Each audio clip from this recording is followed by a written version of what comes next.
जेब की जुबानी चली आती है सवेरे सवेरे मुझे परेशान करने के लिए।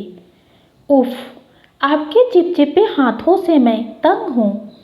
आपके हाथों से कभी धनिए की गंध आती है, कभी लहसुन की गंध, तो कभी उसमें आटा लगा रहता है। हाथ घुसाने से पहले हाथ तो धो लिया कीजिए। अपने भोले भाले पतिदेव को देखिए, ये उन्हीं का पतलून है। साहब मेरा बहुत ख्याल रखते हैं, मुझ में केवल सुगंधित रुमाल और पर्स रखते हैं। ऑफिस से आने के बाद खूंटी पर अपने पतलून को लटकाकर वे नित्य मुझे प्यार से बोलते हैं, अब तू भी आराम कर। पतलून से चिपके जेब ने मुस्कुराकर मुझसे कहा, अरे मैं घर चलाती हूँ। घर चलाना आसान काम नहीं होता है, पर तू समझेगा कैसे? तुम्हें तो रोज घूमने का अभ्यास लग गया है। हमेशा इनके संग घूमते रहते हो, कभी बाजार तो कभी ऑफिस।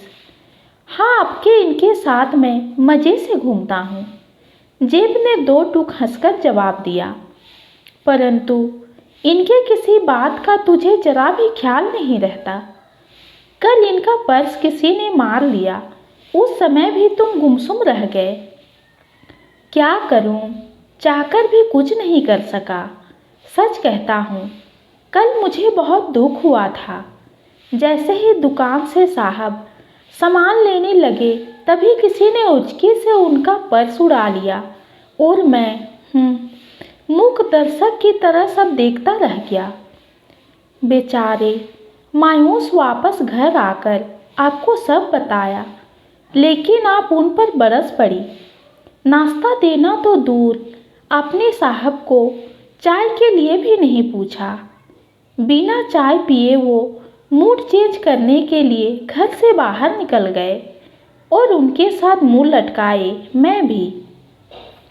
मैं खाली था, सो रास्ते में बनते गर्म समोसे जलेबी को ललचाई नज़रों से देखते हुए घर वापस आ गया। साहब तुरंत सोफे पर बैठकर टीवी देखने लगे और मैं यह सोचकर कांपने लगा कि कहीं घर में फिर से महाभारत ना छिड़ जाए। तभी प्लेट में हरी चटनी के साथ गोभी के पकोड़े लेकर आप उनके करीब आ पहुंची। मुस्कुराकर उनसे कहा, प्लीज़ खा लीजिए, छोड़िए इन बातों को। पर्स खोना था सो खो गया। जीवन में ऐसी घटनाएं होती रहती है। मैंने देखा, साहब मुस्कुराए और उन्होंने पकोड़े को उठाकर आपके मुंह में डाल दिए। सच कहता हूँ, आप लोगों को प्रसन्न देखकर मेरा डर छूमंतर हो गया और मैं दांत निपोट कर हंसने लगा।